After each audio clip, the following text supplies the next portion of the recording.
ఇప్పటివరకు ఉన్న హెడ్లైన్స్ ఒకసారి చూద్దాం. వైసీపీ ఇన్ఛార్జీల జాబితా విడుదల, 21 మందితో మూడో లిస్ట్.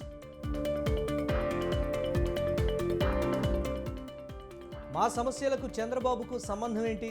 కేసినేని నాని వ్యాఖ్యలు సరికాదన్న చిన్ని.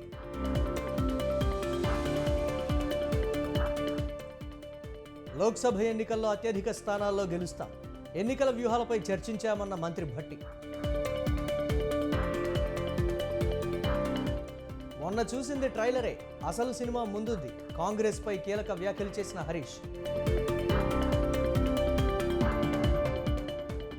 ఏపీలో ఎన్నికల విధులకు టీచర్, కీలక నిర్ణయం తీసుకున్న ఈసీ.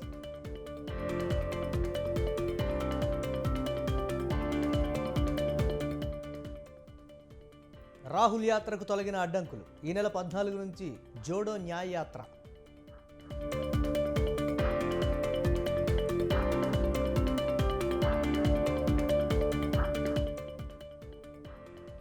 స్వల్ప లాభాలతో ముగిసిన స్టాక్ మార్కెట్లు. సెన్సెక్స్ 63, నిఫ్టీ 28 పాయింట్ల లాభం.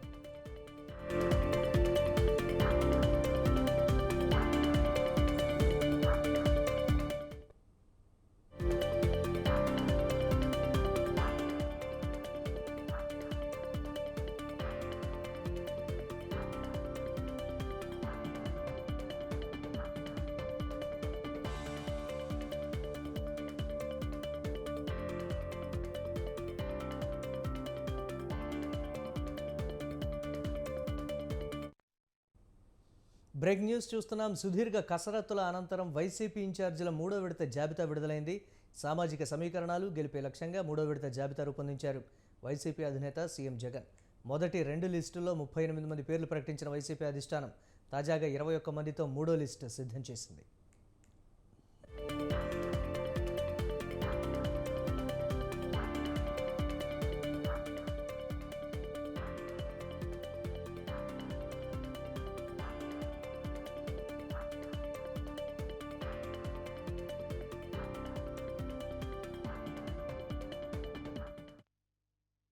శ్రీకాకుళం ఎంపీగా పేరాడ తిలక్, విశాఖపట్నం ఎంపీగా బొత్స ఝాన్సీ లక్ష్మి, ఏలూరు ఎంపీ కారుమూరి సునీల్ కుమార్ యాదవ్, విజయవాడ ఎంపీ కేసినేని నాని, కర్నూలు ఎంపీగా గుమ్మనూరు జయరాం, తిరుపతి ఎంపీగా కోనేటి ఆదిమూలం, ఇచ్చాపురం పెరియా విజయ, టెక్కలి దువ్వాడ శ్రీనివాస్.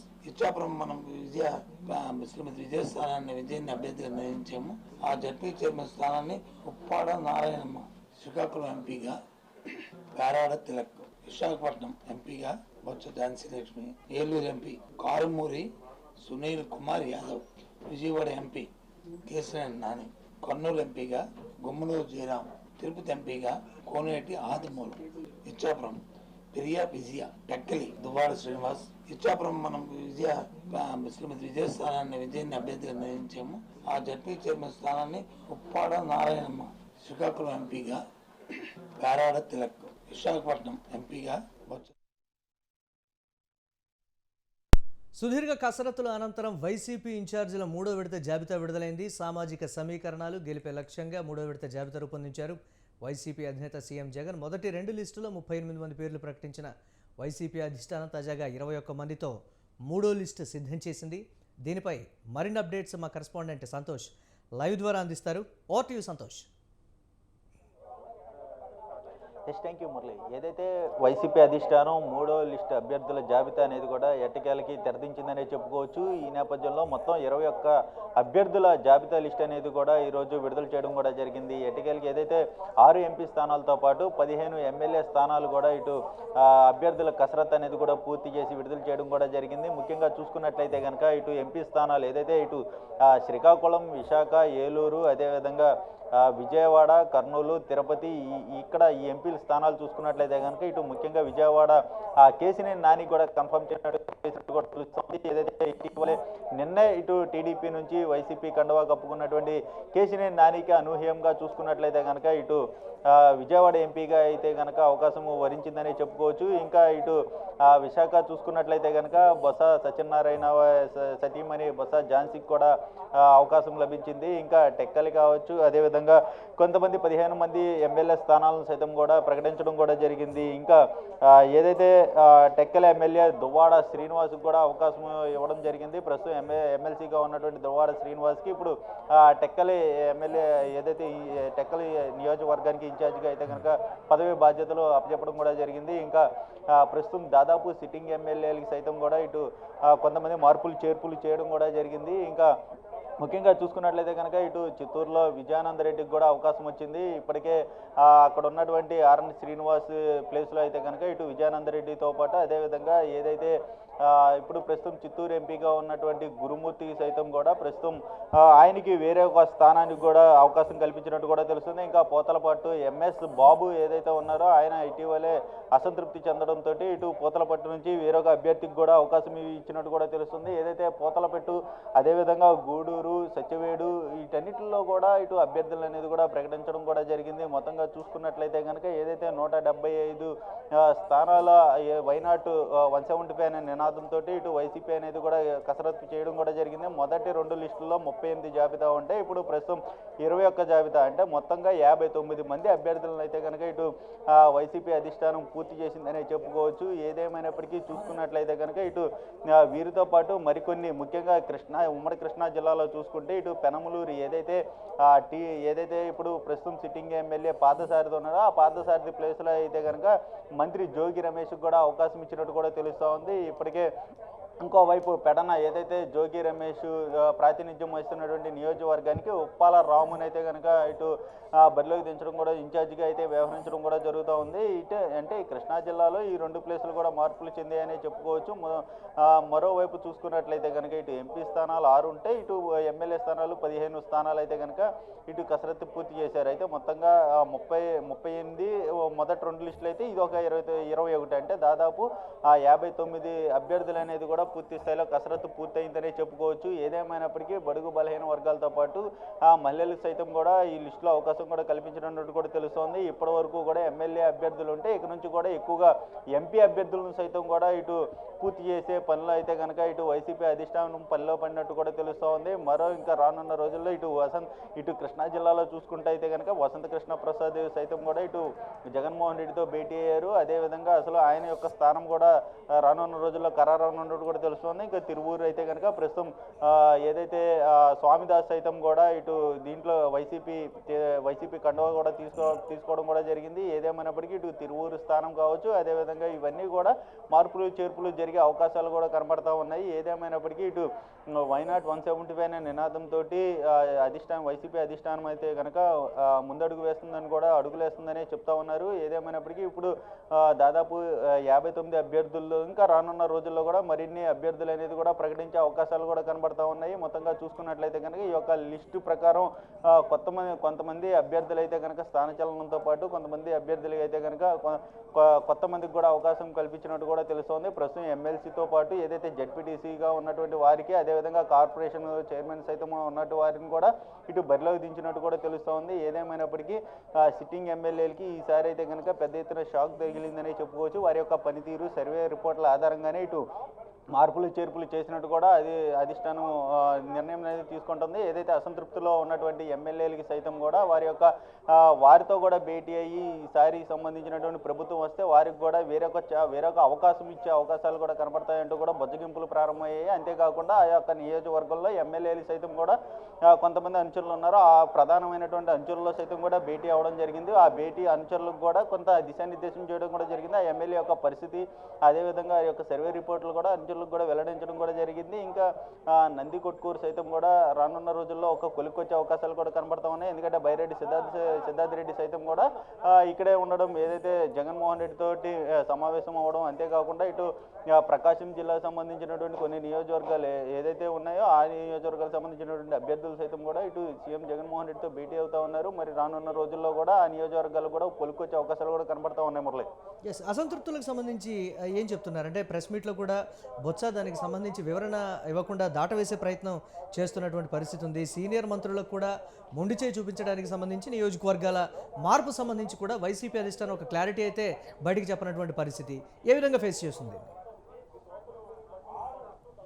ఎస్, అసంతృప్తులు ముఖ్యంగా చూసుకున్నట్లయితే కనుక ఇప్పటికే ఒక క్లారిటీ అనేది కూడా వస్తుంది. సీఎంఓ నుంచి పిలుపు వచ్చినప్పటి నుంచి కూడా వారికి ఈసారి టికెట్ ఉండదనే ఉద్దేశంతో ఇటు కొంత అనకబూలినట్టు కూడా తెలుస్తూ ఉంది. ఇదే ముఖ్యంగా పెనమలూరు ఎమ్మెల్యే పార్థసారథి సైతం కూడా కొన్ని బుజ్జగింపులు జరిగినప్పటికీ కూడా ఆయన ససేమిరా అనడం కూడా జరిగింది. ఎందుకంటే వైసీపీ అధికారంలో వచ్చిన అనంతరం కూడా ఆయన మంత్రివర్గంలో అవకాశం ఉంటుంది. మొదటి దశలో అనుకున్నప్పటికీ కూడా ఆయనకి లేకపోవడం, అదేవిధంగా రెండో దశలో కూడా ఆయనకి మంత్రివర్గం లేకపోవడంతో ఇటు ఆయన అసంతృప్తి ఉండడము, అదేవిధంగా ఇటు ఈసారి సీటు కూడా అవకాశాలు లేకపోవడంతో ఆయన మార్పులు చేస్తారనే నేపథ్యంలో కూడా ఆయన అసంతృప్తి వెల్లడించడం కూడా జరిగింది. అయితే ఆయనతోటి వైసీపీ నాయకులు సైతం కూడా కొన్ని బుజ్జగింపులు జరిగినప్పటికీ కూడా ఆయన అసలు పూర్తి స్థాయిలో ససేమిరా అనడం కూడా జరిగింది. దీంతో ఇటు వేరొక పార్టీ వైపు చూస్తున్న పరిస్థితులు ఏర్పడతా ఉన్నాయి. ముఖ్యంగా ఇక్కడ చూసుకున్నట్లయితే కనుక ఇప్పుడు తిరువూరు, తాజాగా ఇటు పెనమలూరుతో పాటు ఇప్పుడు తిరువూరు కూడా మొదలైందనే చెప్పుకోవచ్చు. అసంతృప్తి నేత ఏదైతే రక్షణ నిధి ఉన్నారో ఆ రక్షణ నిధి సైతం కూడా ఇప్పుడు ప్రస్తుతం ఆయన తిరువూరు నియోజకవర్గంలో ఇప్పుడు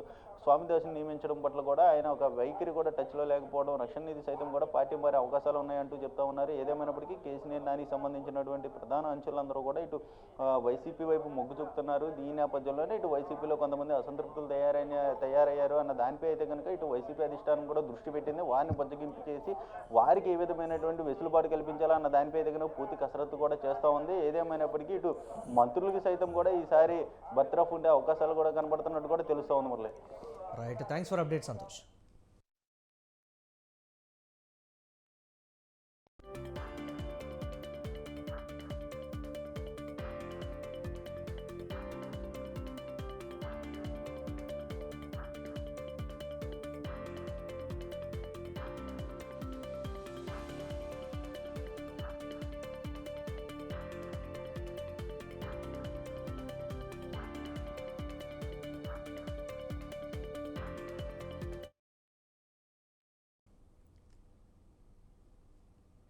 ప్రభుత్వం మానవత్వానికి మారుపేరుగా నిలబడిందని సీఎం జగన్ అన్నారు. రాష్ట్రంలో 8వ విడతలో జగనన్న తోడు పథకం కింద నిధులను ముఖ్యమంత్రి విడుదల చేశారు.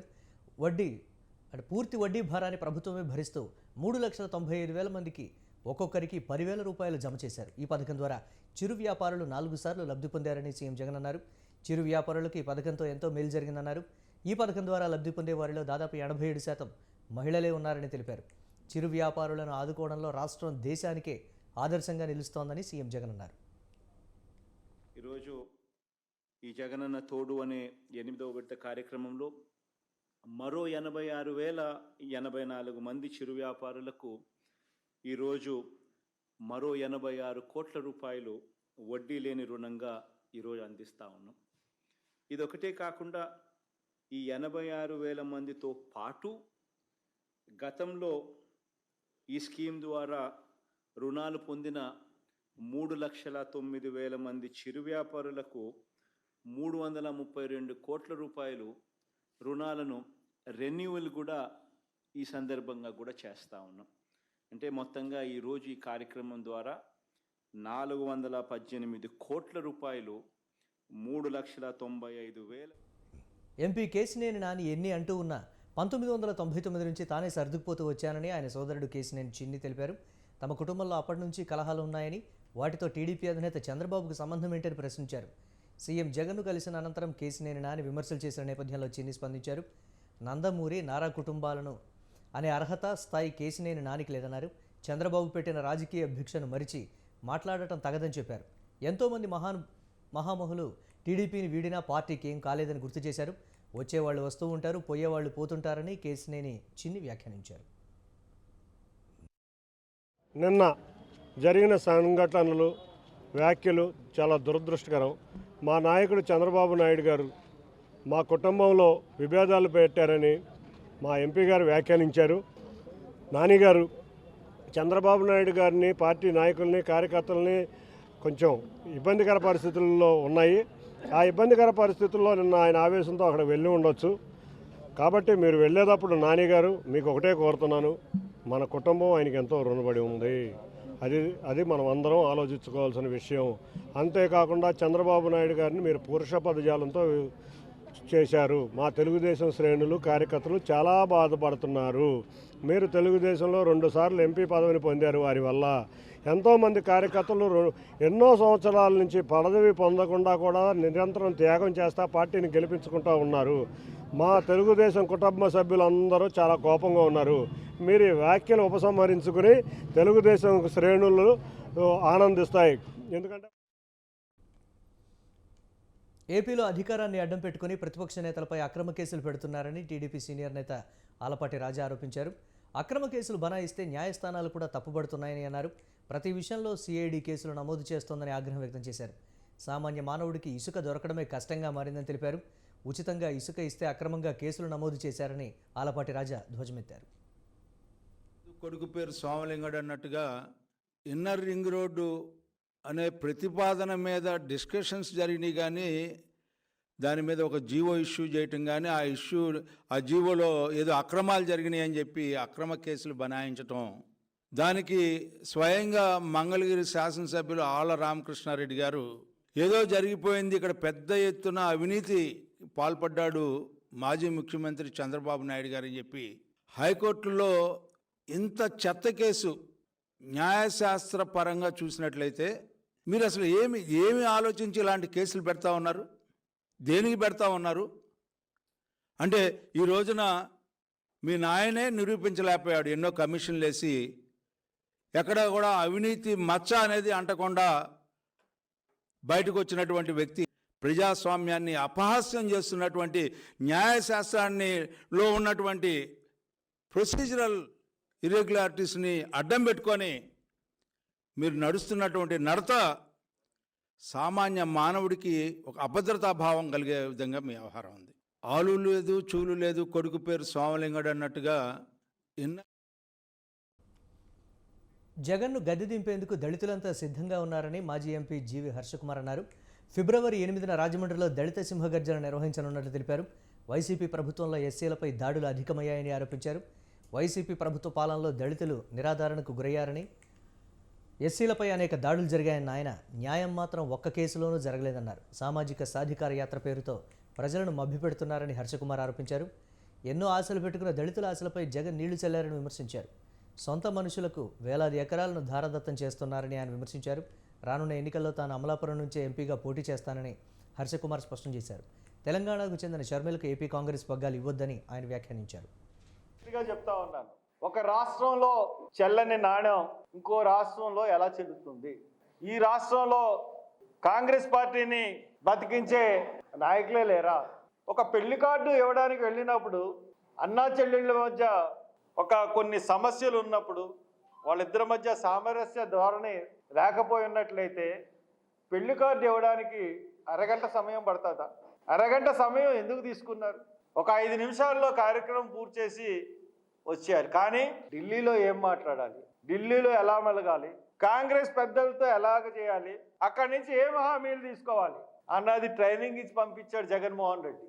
అంటే దాని ఉద్దేశం అంటే నేను మోడీని చూసుకుంటాను, నువ్వు సోనియాని చూసుకో, మన రేపొద్దున ఏ గవర్నమెంట్ వచ్చినా మనం సేఫ్గా ఉండాలన్న ఒక ఉద్దేశం తప్పితే ఇంకో ఉద్దేశం నాకు కనపడలేదు. దాన్ని కాంగ్రెస్ అధిష్టానం జాగ్రత్త.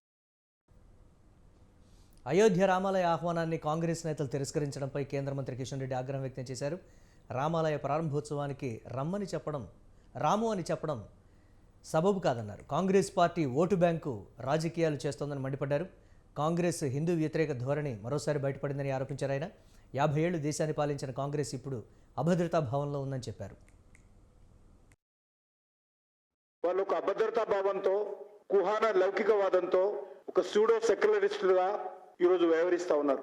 ఇంత పెద్ద కార్యక్రమము ప్రభుత్వాలు, ప్రజలు, సామాజిక సంస్థలు అందరూ కూడా వేలాది సంస్థలు ఈరోజు పనిచేస్తా ఉన్నాయి ఈ కార్యక్రమంలో.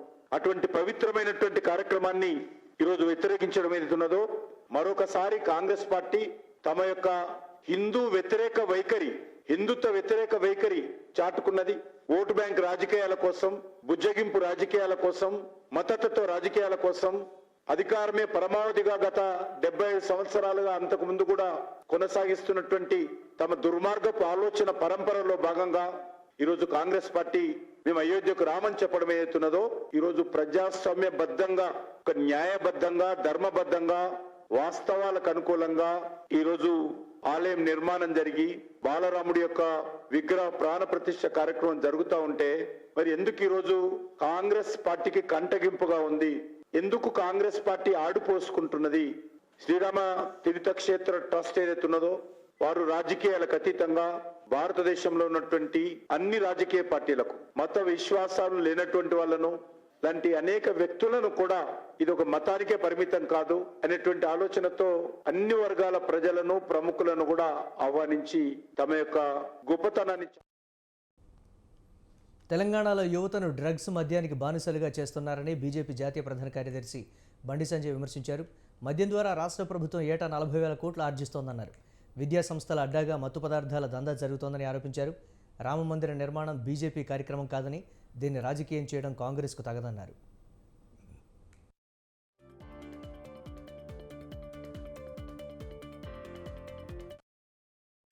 కాళేశ్వరం ప్రాజెక్టులో జరిగిన అవినీతిపై సీబీఐ విచారణ ఎందుకు కోరడం లేదని ప్రశ్నించారు. రాష్ట్ర ప్రభుత్వం కోరితే సీబీఐ విచారణ జరిపేందుకు కేంద్ర ప్రభుత్వం సిద్ధంగా ఉందన్నారు.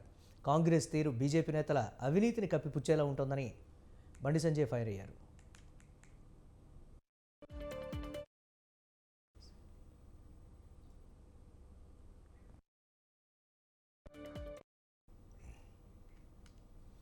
దేశంలో అత్యధికంగా ప్రభుత్వ ఉద్యోగాలు ఇచ్చింది బీఆర్ఎస్ ప్రభుత్వమేనని ఎమ్మెల్యే కేటీఆర్ అన్నారు. ప్రభుత్వ ఉద్యోగులకు అత్యధిక వేతనాలు ఇచ్చింది బీఆర్ఎస్ ప్రభుత్వమేనని గుర్తు చేశారు. మహబూబాబాద్ లోక్సభ నియోజకవర్గంపై తెలంగాణ భవన్లో నిర్వహించిన సన్నాహక సమావేశంలో మాట్లాడుతూ ఎన్నికల్లో గెలుస్తామని కాంగ్రెస్ నేతలు అనుకోలేదని కేటీఆర్ అన్నారు. 6 గ్యారంటీలు అన్నారు, కానీ 420 హామీలు ఇచ్చారని చెప్పారు. ప్రజలు తప్పుడు ప్రచారం నమ్మి బాగా పనిచేసిన వారిని ఓడించారని అన్నారు. పనుల మీద కంటే ప్రచారం మీద దృష్టి పెడితే తామే గెలిచేవాళ్లమని కేటీఆర్ అభిప్రాయపడ్డారు. రాజకీయ ప్రచారం గురించి తాము ఏనాడూ ఆలోచించలేదన్నారు. రేషన్ కార్డులు ఇవ్వలేదు అని తప్పుడు ప్రచారం చేశారన్నారు. 9 బీఆర్ఎస్ ప్రభుత్వం 6,47,479 రేషన్ కార్డులు ఇచ్చిందని కేటీఆర్ తెలిపారు. దేశంలో అందరికన్నా ఎక్కువగా ప్రభుత్వ ఉద్యోగులకు 73% జీతాలు పెంచిన ఏకైక నాయకుడు కేసీఆర్ అని అన్నారు. 29 లక్షల పింఛన్లను 46 లక్షలకు పెంచినా ఏనాడూ చెప్పుకోలేదని గుర్తు చేశారు. కాంగ్రెస్ పార్టీ అబద్ధాల ముందు అభివృద్ధి ఓడిపోయిందని కేటీఆర్ అన్నారు.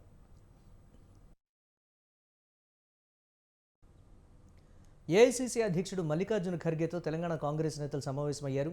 ఎన్నికల్లో అనుసరించాల్సిన వ్యూహాలపై చర్చించినట్లు మంత్రి పొన్నం ప్రభాకర్ తెలిపారు. ప్రచారం ఎలా ఉండాలి, పోల్ మేనేజ్మెంట్, ప్రజలతో మమేకమవడంపై ఖర్గే మార్గనిర్దేశం చేశారన్నారు. దేశ ప్రజలు కాంగ్రెస్ను గెలిపించాలని భావిస్తున్నారన్నారు. పార్లమెంట్ ఎన్నికల్లో 17కు 17 ఎంపీ స్థానాలు గెలవడమే లక్ష్యంగా పనిచేస్తామని పేర్కొన్నారు. కేంద్రంలో కాంగ్రెస్ అధికారంలో ఉంటేనే రాష్ట్రానికి మరిన్ని నిధులు వస్తాయని తెలిపారు. లోక్సభ ఎన్నికల్లో అనుసరించాల్సిన అంశాలపై చర్చించినట్లు మంత్రి ఉత్తమ్ కుమార్ రెడ్డి చెప్పారు. నల్గొండ జిల్లా పార్లమెంటు సీటును 3 లక్షల ఓట్ల మెజారిటీతో కాంగ్రెస్ గెలుస్తుందని తెలిపారు. తెలంగాణ శాసనమండలిలోని 2 ఎమ్మెల్యే కోట ఎమ్మెల్సీ స్థానాల ఉప ఎన్నికకు కేంద్ర ఎన్నికల సంఘం నోటిఫికేషన్ జారీ చేసింది. ఈ నెల 18వ తేదీ వరకు నామినేషన్లు స్వీకరిస్తారు. 19న నామినేషన్ల పరిశీలన, 22న ఉపసంహరణ ఉంటుంది. ఈ నెల 29న ఉదయం 9 గంటల నుంచి సాయంత్రం 4 గంటల వరకు పోలింగ్ జరగనుంది. అదే రోజు సాయంత్రం 5 గంటలకు ఓట్ల లెక్కింపు చేపట్టి ఫలితాలను ప్రకటించనున్నారు. ఇటీవల జరిగిన రాష్ట్ర అసెంబ్లీ ఎన్నికల్లో బీఆర్ఎస్ నుంచి ఎమ్మెల్యేలుగా ఎన్నికైన కడియం శ్రీహరి, పాడి కౌశిక్ రెడ్డి తమ ఎమ్మెల్సీ పదవులకు రాజీనామా చేశారు. దీంతో ఆ 2 స్థానాలు ఖాళీ అయ్యాయి. వీటి పదవీకాలం 2027 నవంబర్ 30వ తేదీ వరకు ఉంది. ప్రస్తుతం ఎమ్మెల్యేల బలాబలాలను బట్టి చూస్తే కాంగ్రెస్ పార్టీకి ప్రస్తుతం మెజారిటీ ఉంది. 2 స్థానాలకు విడివిడిగా ఎన్నికలు జరుగుతూ ఉండడంతో అవి కాంగ్రెస్కు దక్కే అవకాశం ఉంది.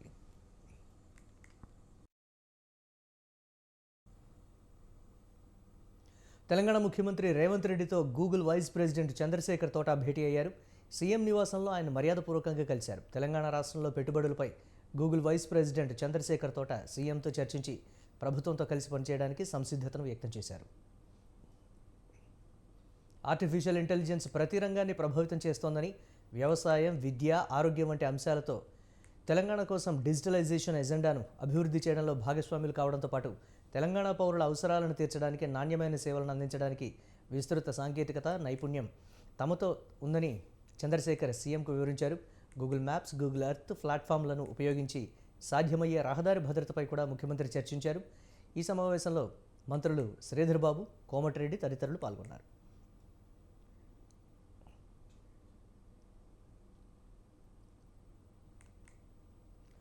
National investigation agency Babbar Khalsa international Bishnoi గ్యాంగ్పై వేట ఆరంభించింది. ఏకకాలంలో దాదాపు 6 రాష్ట్రాల్లో 32 ప్రాంతాల్లో దాడులు నిర్వహించింది. పలు ఆయుధాలను స్వాధీనం చేసుకుంది. మెగా ఆపరేషన్లో భాగంగా పంజాబ్, హర్యానా, రాజస్థాన్, ఉత్తరప్రదేశ్, ఢిల్లీతో పాటు ఛత్తీస్గఢ్ కేంద్రపాలిత ప్రాంతంలో ఈ దాడులు జరిగాయి.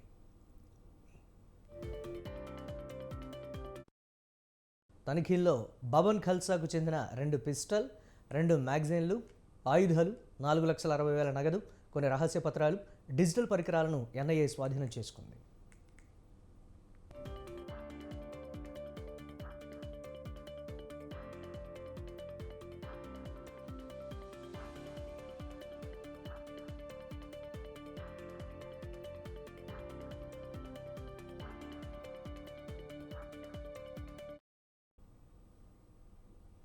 బంగ్లాదేశ్లో షేక్ హసీనా ఆధ్వర్యంలో కొత్త కేబినెట్ కొలువు తీరుతోంది.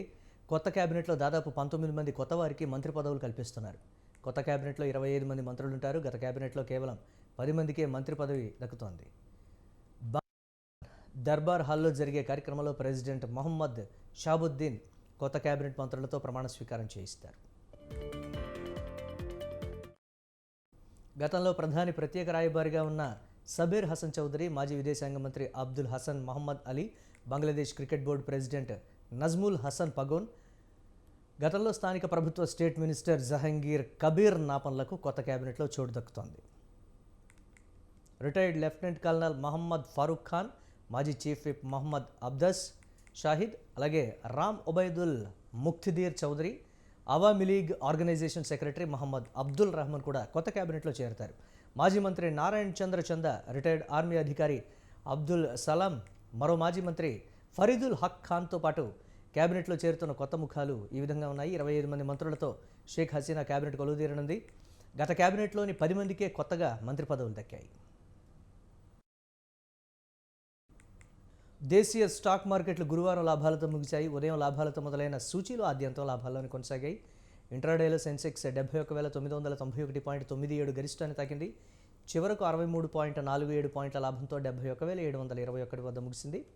నిఫ్టీ కూడా 28.50 పాయింట్లు లాభపడి 21,647.20 వద్ద ముగిసింది. డాలర్తో రూపాయి మారకం విలువ 83 రూపాయల 3 పైసలుగా ఉంది.